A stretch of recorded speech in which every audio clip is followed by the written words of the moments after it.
Hello and welcome to our RCE Mentoring Webinar. We're going to focus today on how to increase our collective impact for a sustainable future through a model known as RCEs, Regional Centers of Expertise on Education for Sustainable Development.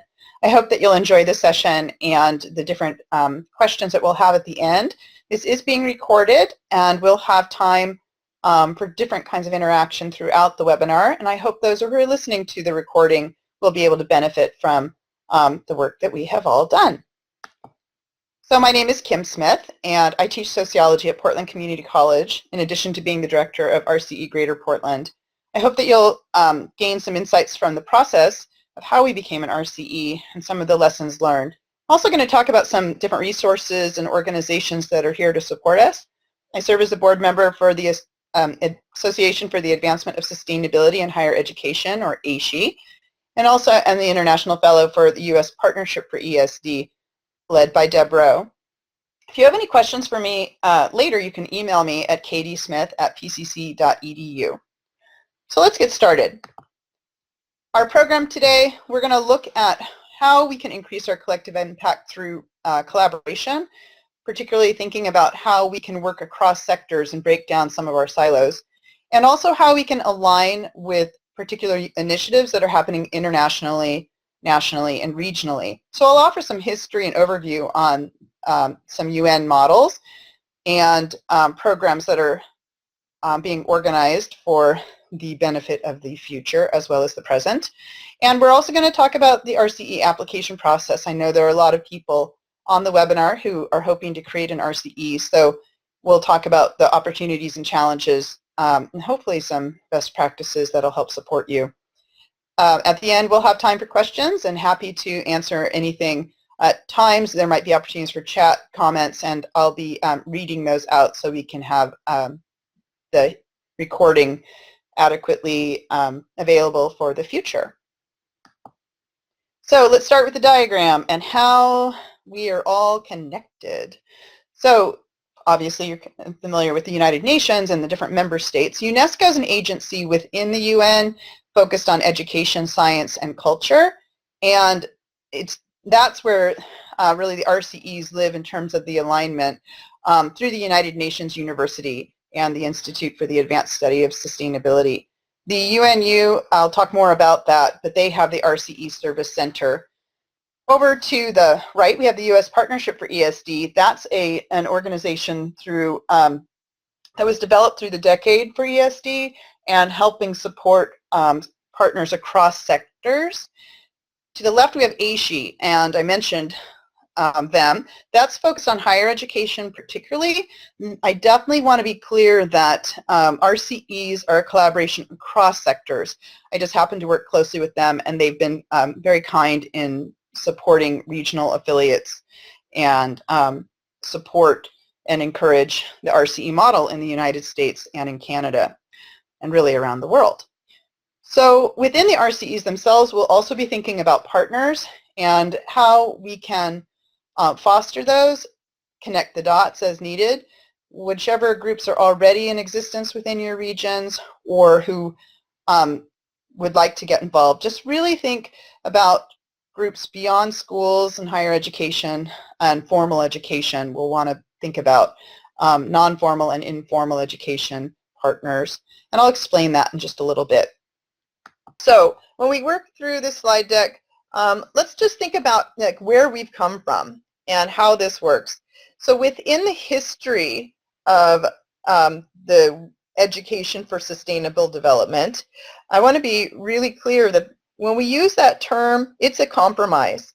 That's a term that the other less industrialized countries wanted to have development in there. So you might not necessarily respond positively to that term, but because you might say sustainability education or education for sustainability or education for a sustainable future. There are many ways of phrasing it. Just understand that coming out of the Earth Summit in 1992, ESD became the compromise. So we are certainly an evolution since 1992 when they wrote Agenda 21 and the member states met in Rio. They said, how can we create a sustainable future in the 21st century? And So ESD, an education chapter, was written into that document if you want to look at the original document.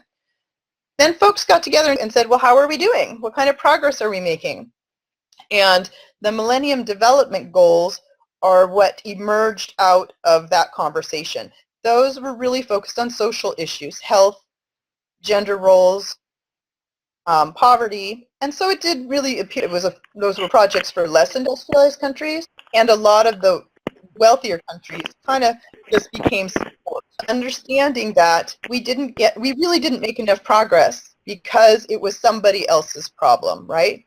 Well, out of all of the chapters, education was only one of two that ended up getting a whole decade saying we need to scale up and we need to do something about this.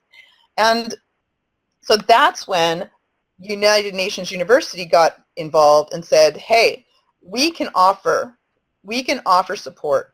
And Japan has the headquarters. There are multiple UNU campuses around the world, but Japan said to UNESCO, let's see if we can come up with a social experiment.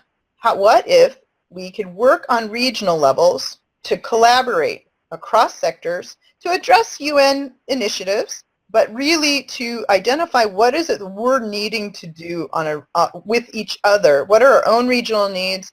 What are our own regional resources? And try to leverage those. So through the global think tank, that is the UNU, they came up with this social experiment of these RCEs. So I'm going to give a little bit of background as to how RCEs developed and why they exist, and to understand that our service center comes through the Institute for the Advanced Study of Sustainability. These folks are, in this lovely picture, are part of the RCEs of the Americas. So just so you know, anyone in the United States, we would be part of this continental group, and we work with North, Central, and South America, but also Asia, Europe, and Africa have their continental groups as well. And this meeting was in Grand Rapids, Michigan. The last meeting was down in Curitiba, Brazil. So in case you want to travel, there will be some opportunities. But the UNU-IAS will be the acronym that you'll see on a number of these slides.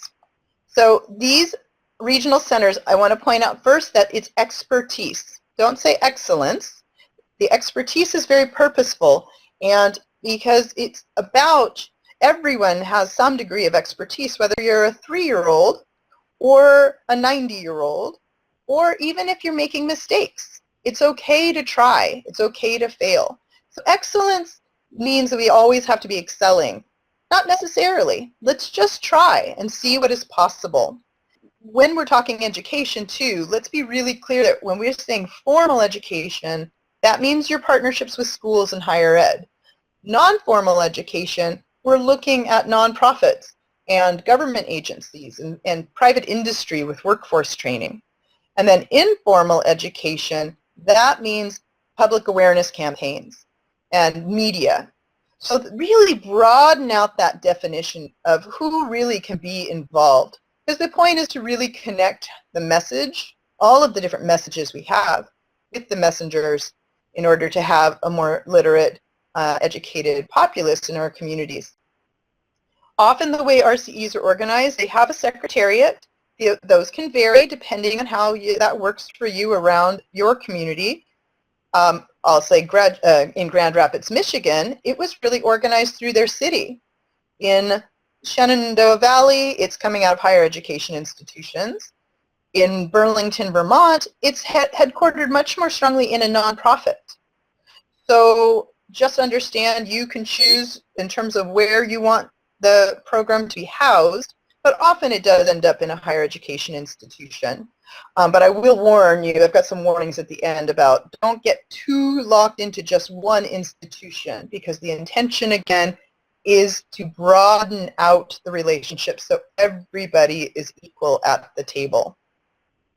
Again, when you're writing your applications, you're going to be wanting to think about your own regional challenges and needs, and as you work through those, connect in with what resources are currently existing.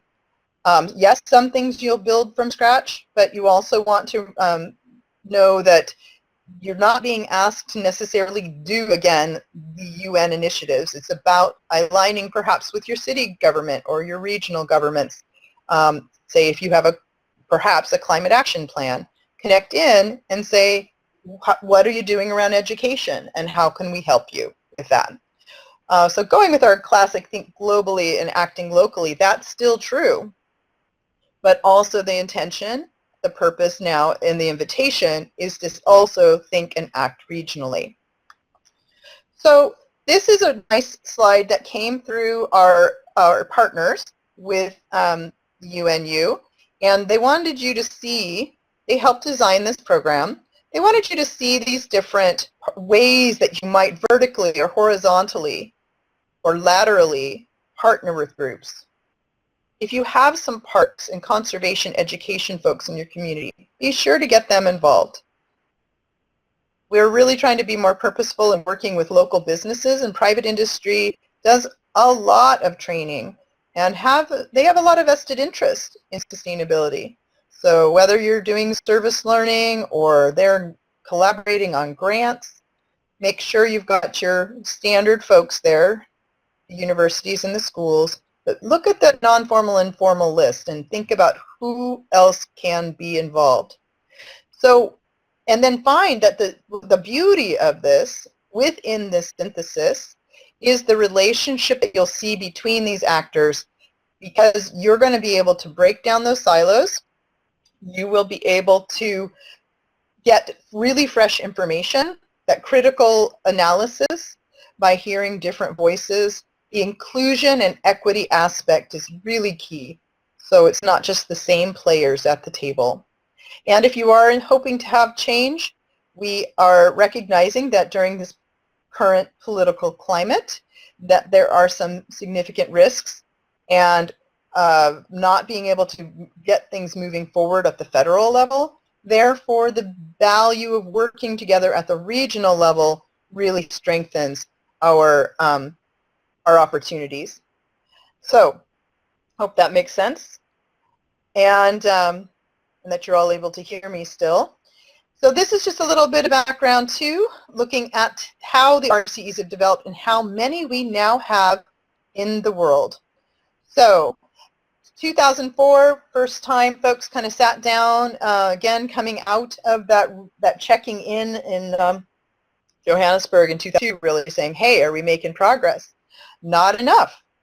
Glad to see, by the way, I'm seeing some of those comments coming in. That's great. Thank you for the feedback. And I'm glad to see that you do have climate action plans in some of your regions. So those are definitely your opportunities to link in. Okay, so the decade launched in 2005. They started their first RCEs, and these truly were social experiments. They are designed in many different ways, but they were purposeful to try to integrate research, community engagement, public governance, shared governance among partners, and some type of programming, whether those are trainings or networking events. And they grew quite quickly. I'll say for moving along, and you can see some of those global meetings we had, RCE Greater Portland came in quite late. The decade ended in 2014. We became an RCE in 2013. And we weren't sure what UNESCO would do and whether it would all end with the end of the decade. But in fact, they said, you know, the RCE model has worked so well that we held a summit, a world conference on ESD in Aichi, Nagoya, Japan. I went with the US delegation, and they decided to continue on to say, let's do this. They assessed the RCEs, they established that the engagement was worthwhile and that they would continue to support us. So to do that, they launched this Global Action Program. I have a slide on that a little later. We'll talk about that. But I do want you to see that it was it was a success. We are a success, and therefore there are opportunities for more regions to join in.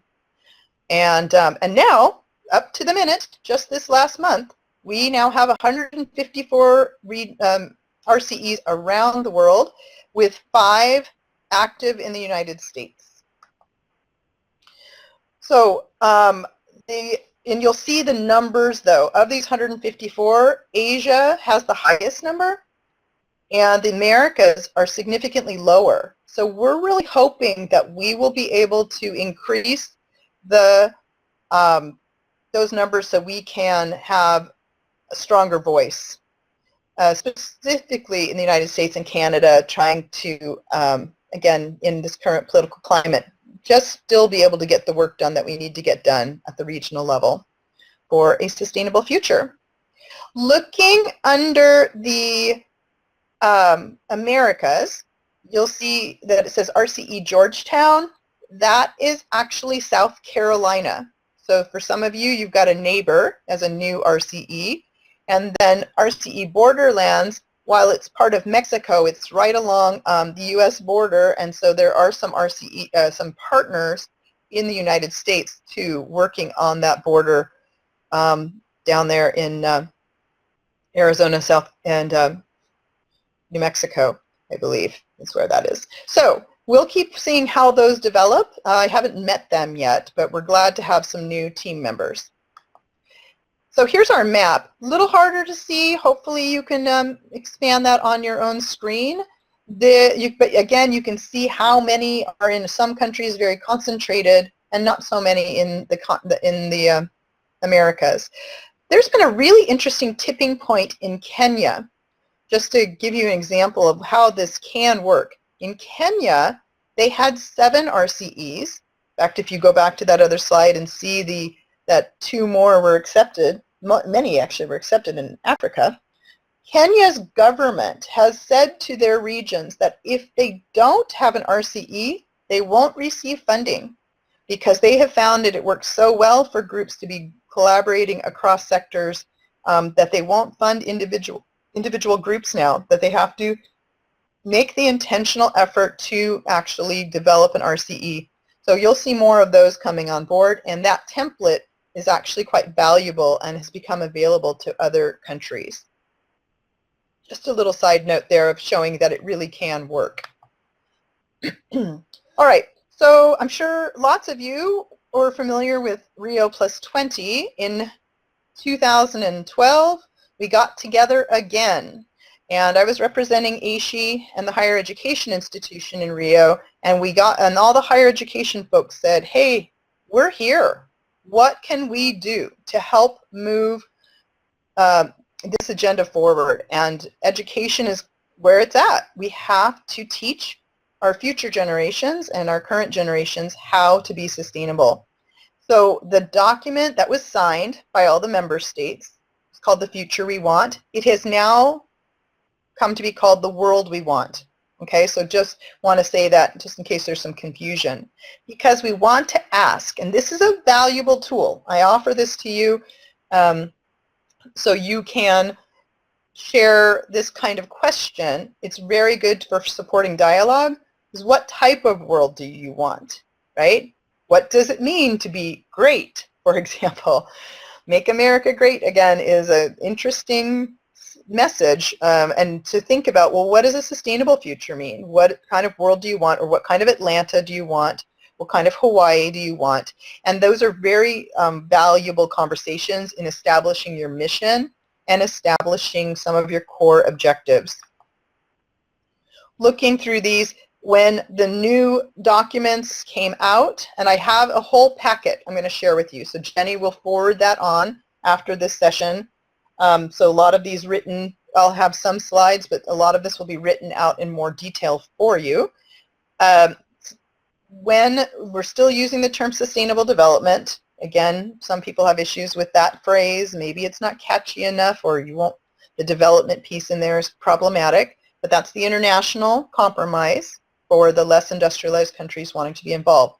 The shift here that you want to see is that we've moved from the 3 E's. Maybe you've heard, about economy and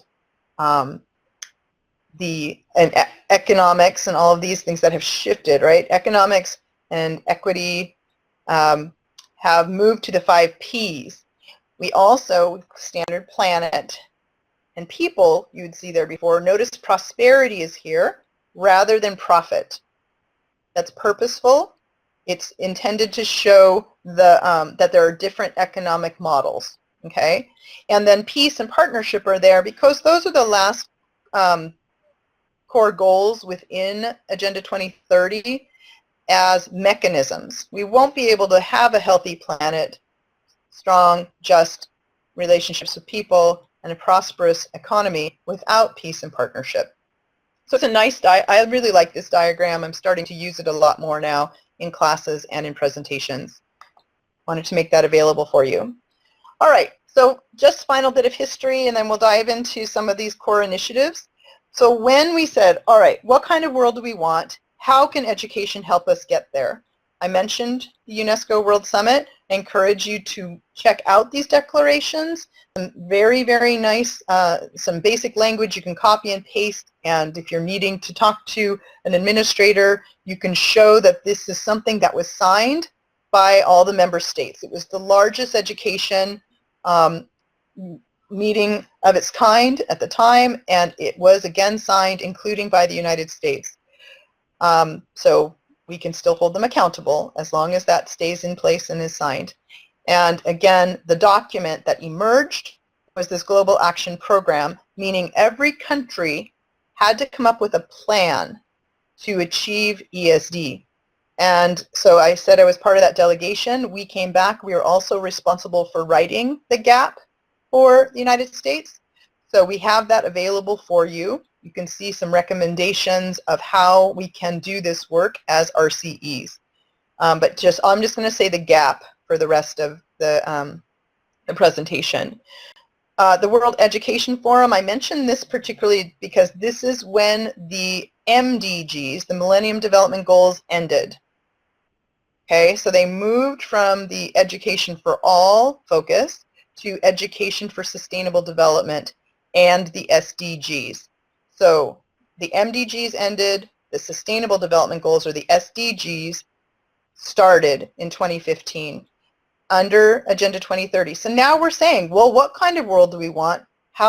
What can we achieve by 2030? Okay, I know I'm being a little wonky here on some of this stuff, and there's a lot of acronyms, but if you think about the big picture, it's like, what can we achieve now, 16 years, 15 years, we're getting closer and closer, or no, what are we now, 13 years, right, to 2030. This is an aspirational plan, but we are hoping to achieve the scale, okay, lots of words here, but it's unprecedented. They are aspirational goals, universal goals and targets that all countries, including the most industrialized countries, the most developed countries, are being asked to step up and participate. So read through it. It's really worth a read, very well written. Specifically, we have 17 goals. I have, as I said, in the handbook, you'll have all 17. They're written out in much more detail. There are 169 targets, okay, specific types of measures to achieve these. And so you'll see on number 4, that's our education one, we have a specific piece. I'll just be quiet for a moment so you can read that.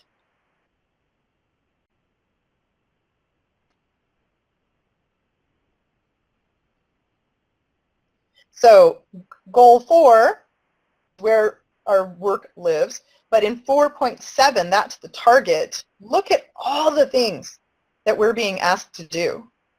They hope that through education we can achieve all of these goals, including global citizenship. That just got added in.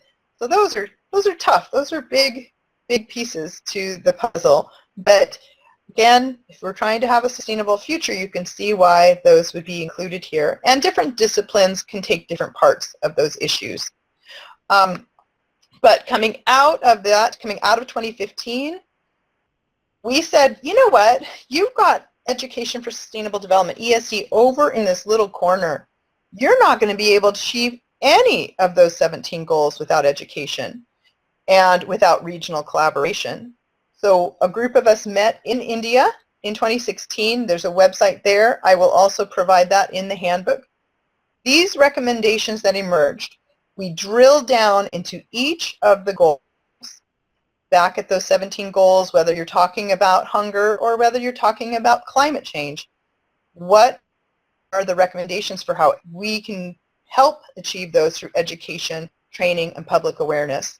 We don't want to be siloed or isolated over there in 4.7. We want to really show to our communities that our tools through formal, non-formal, and informal education are what will help us achieve the SDGs, okay? So the Omnibud plan, and if you just put in ESDG, it'll actually pull up that whole document. And I'm happy to make that available to you as well. Follow up with me afterwards. All right, so I mentioned the gap. Again, these are the big pictures, and then we're going to drill down into specific RCEs. So the gap is the roadmap, and every country was asked, how can you create a sustainable future? What can we do with 5 priorities? What can you do to advance policy? And I'm going to share a little background as to what we're doing in Portland around this. How can you advance policy?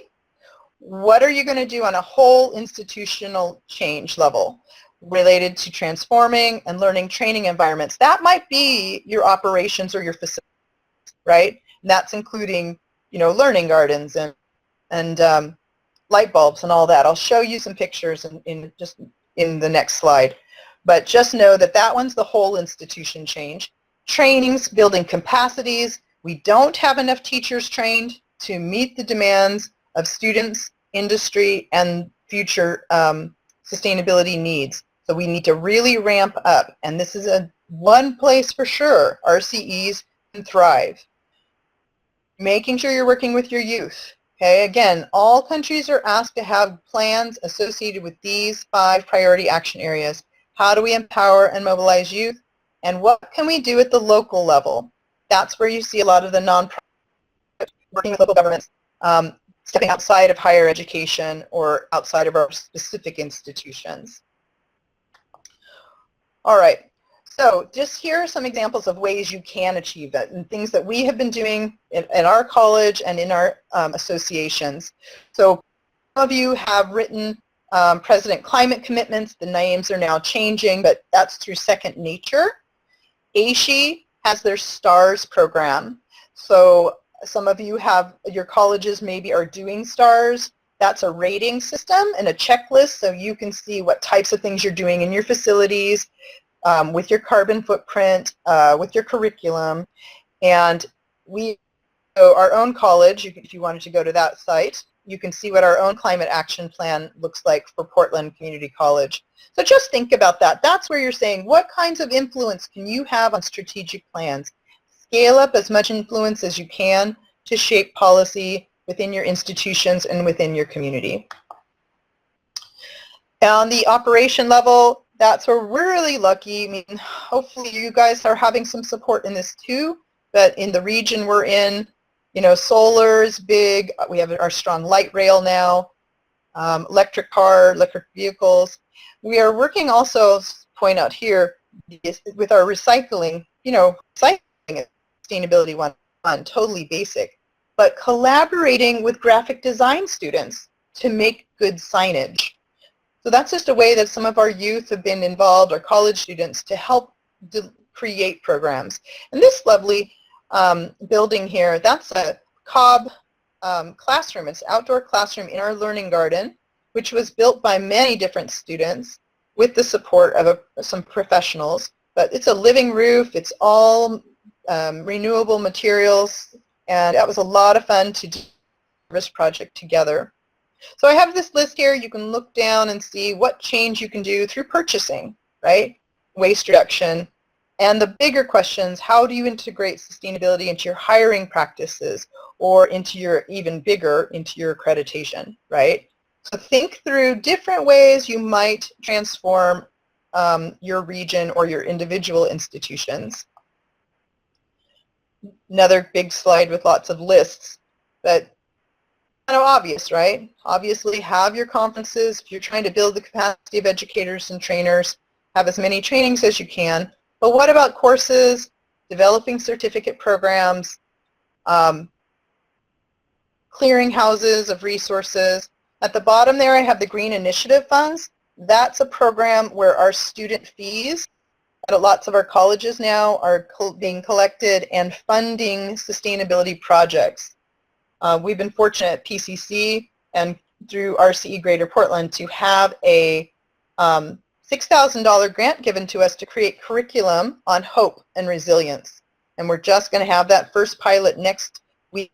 But we are really grateful that they provided that money for us. We have last 2 slides here on the how to achieve the gap.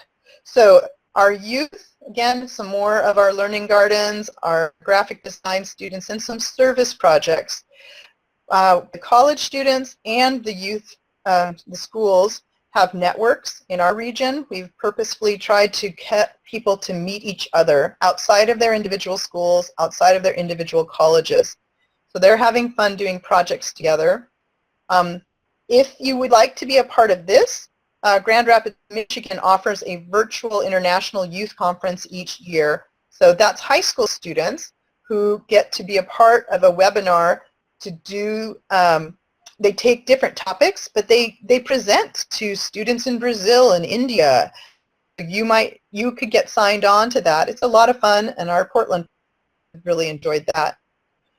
And some of the obvious things there too, making sure to think about living labs, ways or service learning that you can get folks out into the community.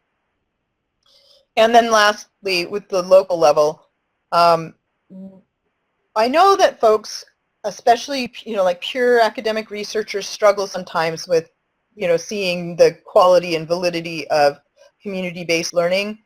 If you can work with them to show the importance, the value, the rigor of civic engagement, I hope that will help your students and your communities learn more and have greater success with their learning objectives. When it comes to the community partnerships, think about what types of new ways you can. I know you're already doing lots of them, but leverage them. I want to point out one here with the Eco Challenge. We've already passed it. We're now into 2017, but I like this picture in particular. The Eco Challenge is available online for everyone around the world. It is so much fun. It's a 2-week program of people taking actions in their own lives or in their communities, and this is organized through the Northwest Earth Institute. So make a note of that. This coming October, they do now have campus Eco Challenges all year round, but the national, international one is in October. But again, really trying to accelerate what can we do locally. Networking, art, service, etc. And here's a big thing for all of you. If you are going to try to be a part of all of this, get your stories out there. People need to know we're doing this good work. What can you share, whether it's at conferences, whether it's on tabling?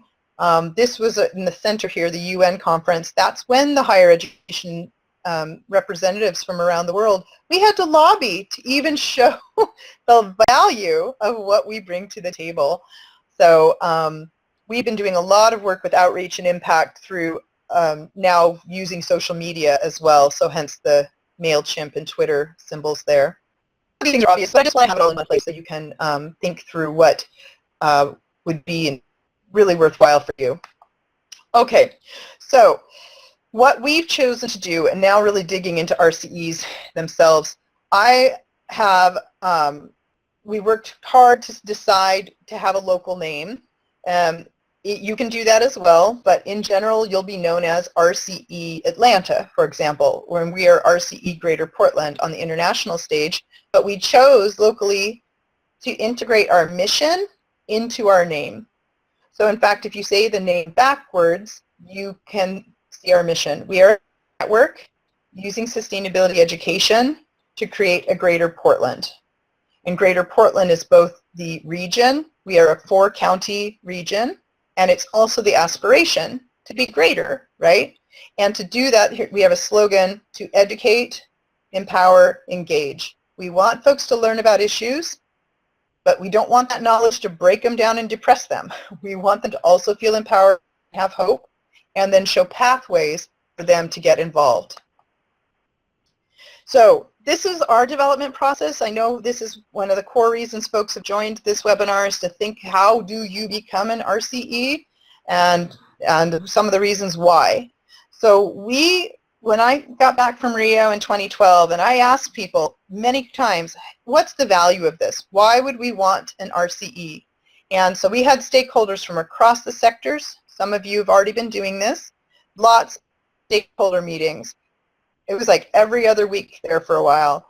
And we sat down and did a SWOT analysis. What are our strengths, our weaknesses? What were our regional challenges and needs? And then purposefully missions, setting out those goals. And you're going to see in the application process that RCE Service Center will ask for very specific tools and your goals and some action plans. So work on those and have some very clear, deliberate outcomes, okay, measurable outcomes. The other thing, we had an advantage because we had so many existing resources in the Greater Portland region. So our process was really trying to build a big enough container. So find those synergies, connect the dots as much as you can. We had to really confirm partners. We wanted to hold their feet to the fire, so we took advantage of the application process to have folks write letters of support. So look for those folks and figure out how, and you're welcome to look at RCE Greater Portland's application. It is the example that's up on the RCE portal website, and you can see how we wrote the application, but also the structures of the letters of support. But we have been able to really use those throughout the years, because we can check back in with them and say, hey, remember, you said you wanted to offer these resources. So for all of you, it's going to vary depending on your region, but our opportunities really there really is this abundance. All of these folks that were moving forward, but they kept working in isolation. Our goal is collective impact. If we can try to find ways to work together, not only do we get outside of our silos, but we can leverage resources. I'm sure you guys, many of you, are dealing with scarce resources. One of the things that we found by, for example, applying for grants together, we have higher acceptance rates. We're getting more grants because instead of having competing institutions, we actually apply together. So something to keep in mind. Just in terms even of workload, we're all stretched too thin. Unfortunately, in the sustainability world, we sometimes struggle to sustain ourselves, right? We're stretched thin. So hopefully having more folks together lightens that workload. And of course, if we're going to be, not just for youth, but for all of us, these are chances for people to, let's get more leaders in, let's do more professional development, especially for folks who haven't traditionally gotten to be at the table. So make sure some of those voices and less represented groups can also be getting the leadership development that will help serve them well. However, we also have some challenges, right? Being very clear on this, the obstacles exist with some of you, depending on your region. Just the word sustainability might be a trigger. I assume some of you have that issue. The term United Nations might set off some of your constituents. Some resistance to this idea that the UN is one world government.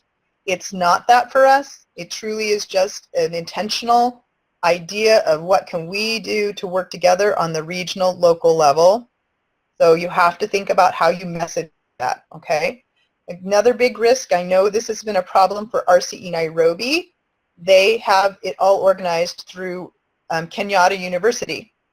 Well, everybody now thinks it's a Kenyatta University program rather than a network of equal partners across sectors.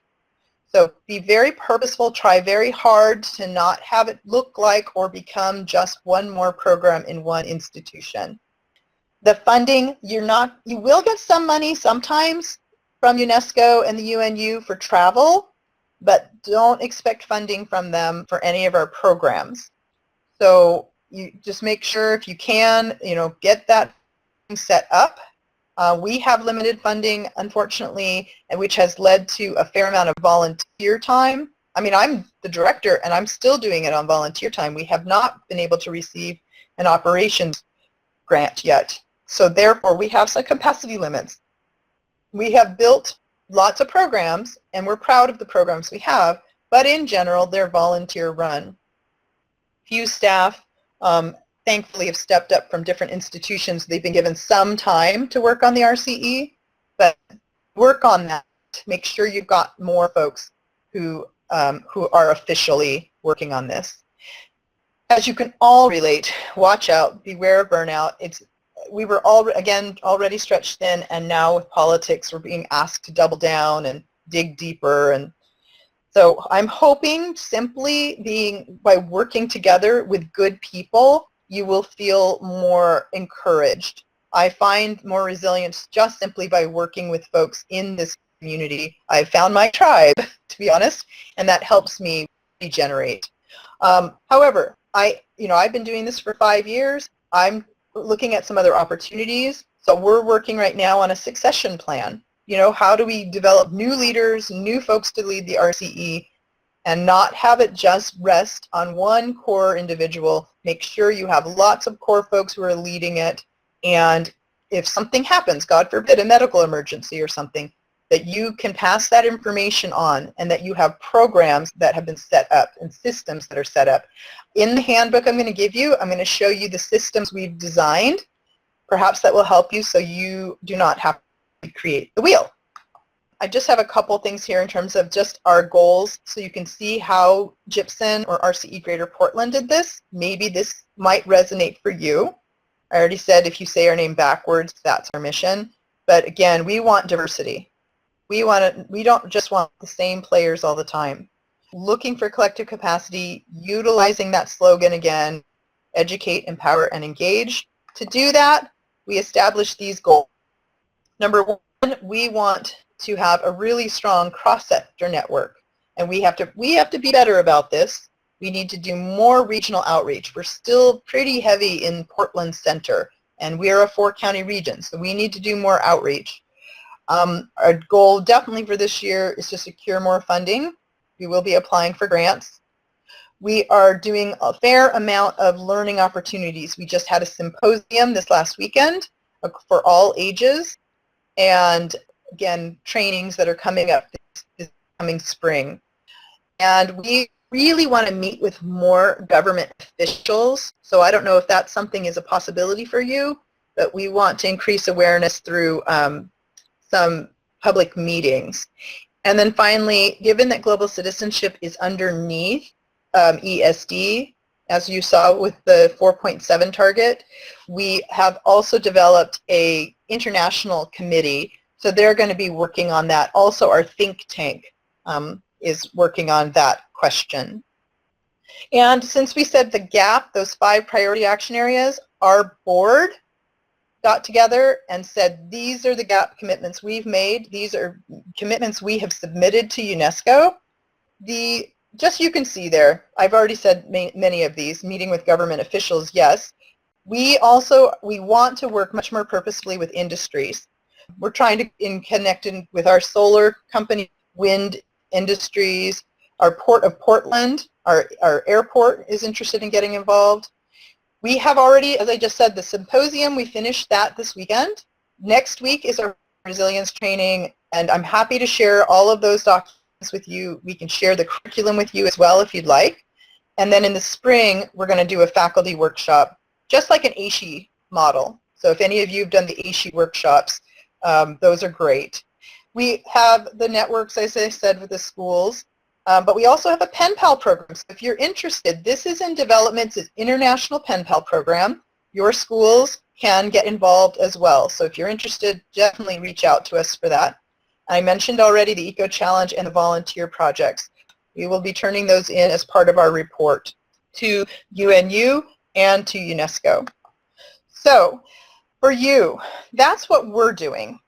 But I wanted to just say, how can you get involved? What would be some things that might work for you? I'm just got a general category here. Obviously, learning, you're doing about these types of issues, advocating as you can with sustainable policies, if you can, pay attention again to where those opportunities are. This is the perfect time in history to be a part of an RCE because you can align with the SDGs. You're going to get funding. There's $4 trillion budgeted per year to achieve Agenda 2030. So we need to position ourselves. We could do this as a group, the RCEs together in the United States, and apply for some of this funding because they know that we need to be doing this work and they need to know that we exist. So within your own curriculum and actions in your communities or your organizations, think about how you can engage. And if you'd like, I also have an article I can send you on collective impact in the research for why and the model of collective impact. It's coming out of Stanford. So this is about developing the backbone and network that helps facilitate relationships, facilitates action, and increases and scales up our work. So start an RCE. I see all the cheerleaders out there saying, yes, let's do this. I'm glad to hear that. Here's your timeline. We do have ASHE workshops and RCE groups that meet at the ASHE conference. We will be in San Antonio this year in October. There's different times where we can meet. There are the RCEs of the Americas meeting. We also, again, meet at conferences when we can. So I know for Atlanta that Philip, who is your RCEs of the guide advisor, he gave you more wiggle room. You have till the end of May. If others would like a little more time, he is offering that, but officially April 28th is the deadline for the first draft. They give you lots of feedback. Do not feel pressured to have it be perfect, okay? But do let them know. See, February 1st today, this is why we're having our webinar today, is the open call. So just let them know you're even interested, and then you will receive a mentor, you'll receive the resources and the help for how to even develop an RCE, okay? And the guidelines are up on the website.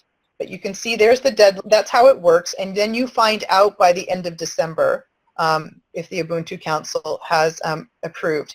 If you don't get approved, it's because there's some things that are missing. They want to help you succeed. So then you do the work over the next year, and you will get accepted as long as you help develop it through what they believe are the best practices for an RCE, okay?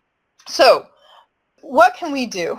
We always talk about our footprints, right? Our carbon footprint, our eco footprint, and a little girl, a 9-year-old in India, said, wait a second, I have hands. What can I do to increase my handprints? That's a beautiful idea. So I hope you feel empowered in the sense of taking the weight of the world off your shoulders and saying, we're in this together. We're in it together. We all depend upon each other. So what actions can we take to increase our handprints? And I want to be able to just, again, offer these plans to you as possibilities, as ideas of ways that you can get involved. This is some time for comments and questions. I will offer a few more bits of just information resources for you at the end. But let's just take our remaining time to just turn on your microphones, ask some questions, and I'll do the best I can to answer. Yes, in the chat page, we've got a few already. So, and I'll read through those because we need to, again, do as we're recording. Lots of nice things here. Thank you very much for giving me encouragement. Okay, so Jero Garcia, the City of Atlanta has a climate action plan, a resilience plan for collaboration. So may I ask you, are they already at the table for your RCE? Okay, but that's one of the good examples. Check out what's going on in each of your cities, okay? And if they're not doing something, ask what their needs are. Maybe this is the chance to write something together. But you definitely want your city governments, your regional governments involved if you can, and sometimes states. By the way, some of the RCEs are actually countries, RCE Denmark, RCE Scotland. So if it's better, if you have a small enough region, a small enough state, you can actually work at a little bit larger region, but you want to make sure that you are small enough in a region that you can meet easily face-to-face within a day, okay?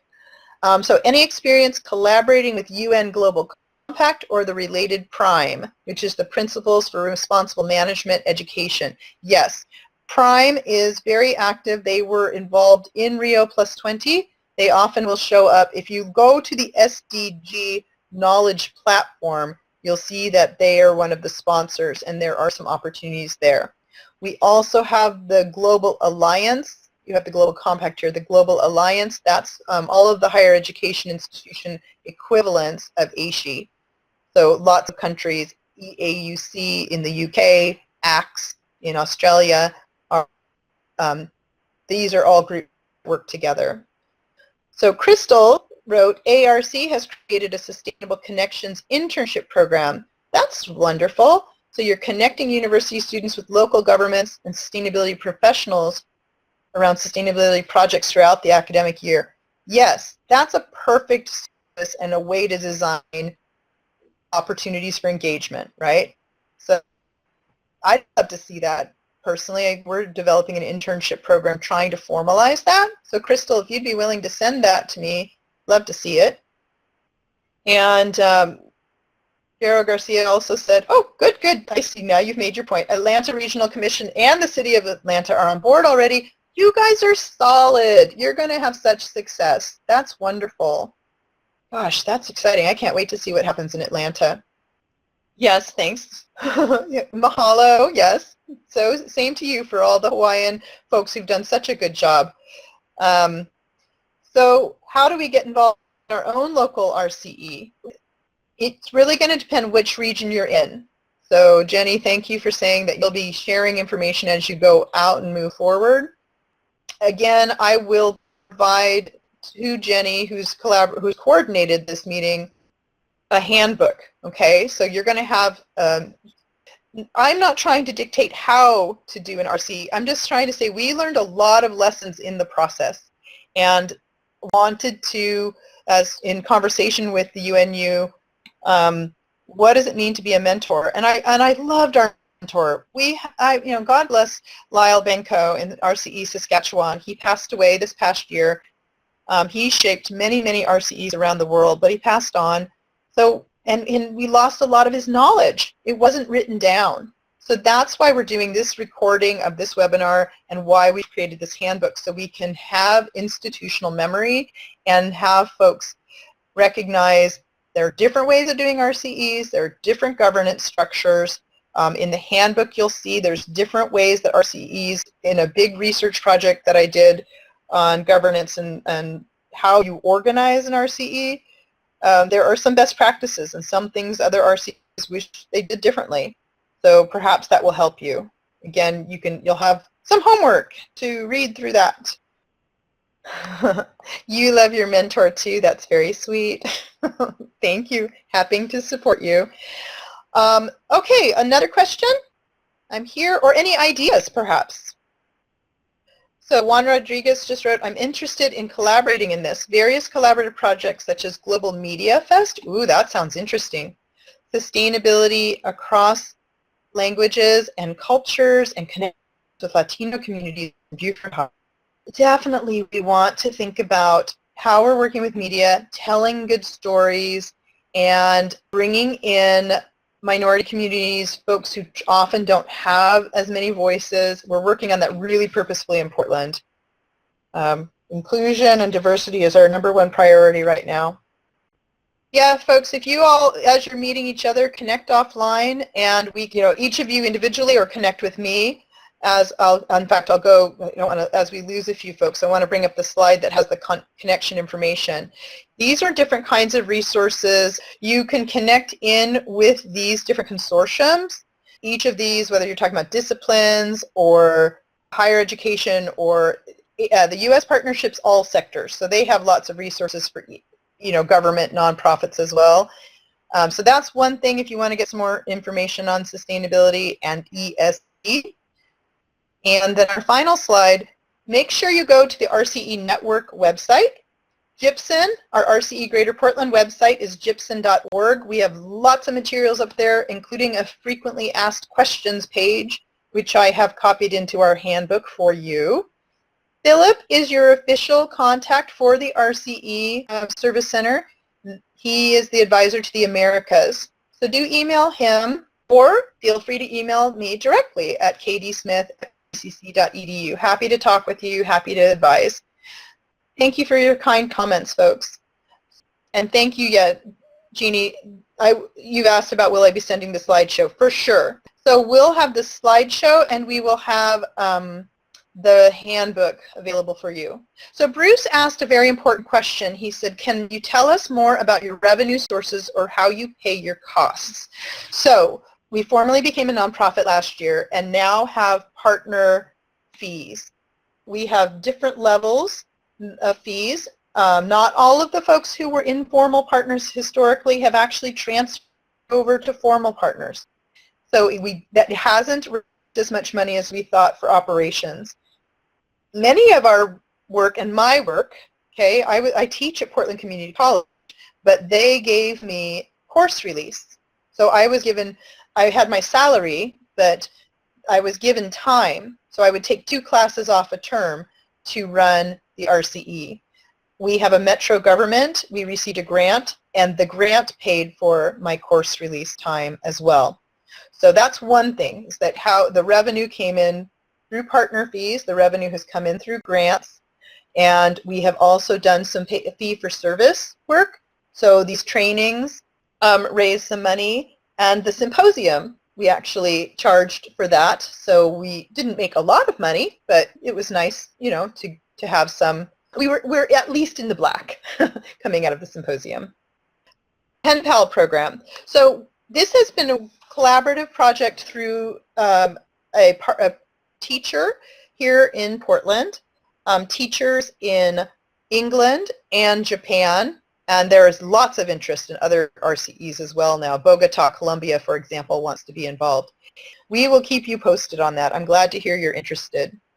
I'm going to answer another question then. We've got 5 more minutes, and then you guys have your team meeting. So can you elaborate on what ways you have seen businesses engage? So one of the things that businesses have done has been to offer tours. Like Solar City is offering a tour. They want folks to know about what they're doing. Port of Portland has done the same. The businesses have also sponsored events. Like when we did our launch, we've worked with the United Nations Association and the World Affairs Council. We launched the RCE, which is a great party. So think about when you actually become official, you want to do a big party. When you have we have World Environment Day, we have shown movies, we've done film releases, sometimes governments get involved in that too. We worked with U.S. Fish and Wildlife, we've worked with the zoo. We've also, with UN Day, when we launched the Sustainable Development Goals, different sponsors helped. So like Waste Management has sponsored events. Sometimes they're wanting to offer grants, sometimes they want to sponsor, and then sometimes they just want folks to learn about what's happening in their businesses. Any final questions? You know, I thank you all for being part of this. We have a great group here. I'm looking forward to seeing what happens next for you. And I recognize that there will be some questions that will emerge out of your own planning process. So again, if our websites offer enough information through the RCE Network or through GPSEN, then just contact us directly, and I can do phone calls, I can do one-on-one Skype if that's needed too.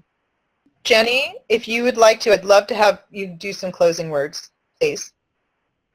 This is Jenny Hirsch from Georgia Tech. I've been masquerading as Kenneth Howitt from Emory, but if there's anything you don't like that I said, it was me. I just want to say to everybody who's listening from Atlanta that I've been working with Kim for a while, and Keena from Emory and Suzanne Burns and myself and some of our partners from the Atlanta University Center are working on getting this process started to put together a draft application for May. And what the 3 of us are going to be meeting about when we get off right now is to come up with that process. And then we'll be sending out to everybody who registered. So if you didn't register through the Qualtrics survey site, not just join the webinar, make sure you get your name on there. we'll send out what that process looks like and people can give us input into it. But our plan is to bring people together a couple times and have different opportunities for giving input into the draft, and then continue to formulate how we want to do this even after that draft, with a big stage being the Integrated Network for Social Sustainability Conference from June 5th to 7th. It's the second one that we'll be doing here. So we do have a plan for moving forward, and we will engage you guys in it very soon. But thank you so much, Kim. This has really been fabulous. Oh, well, I appreciate the opportunity. We've been needing to do something like this for a long time. And again, I'll do some editing on this recording so it can be available for others who weren't able to join in. And Jenny, so if you want, you can share both the PowerPoint and the handbook with your team. And for anybody who, because I appreciate that folks from Alabama, Hawaii, and Chicago called in. So that's a wonderful thing that we have all of these regions now who are wanting to step up. We're going to have to do this together, and hopefully we can make a difference. And I'm really grateful when I get to do good work with good people, and I can tell that you guys have a lot going on. And if any of you are as cool as Jenny and folks that I've had a chance to meet through Atlanta, boy, we've got a good group here. So Gambate in Japanese, that means bash on. Good success to all of you, and I thank you for your time.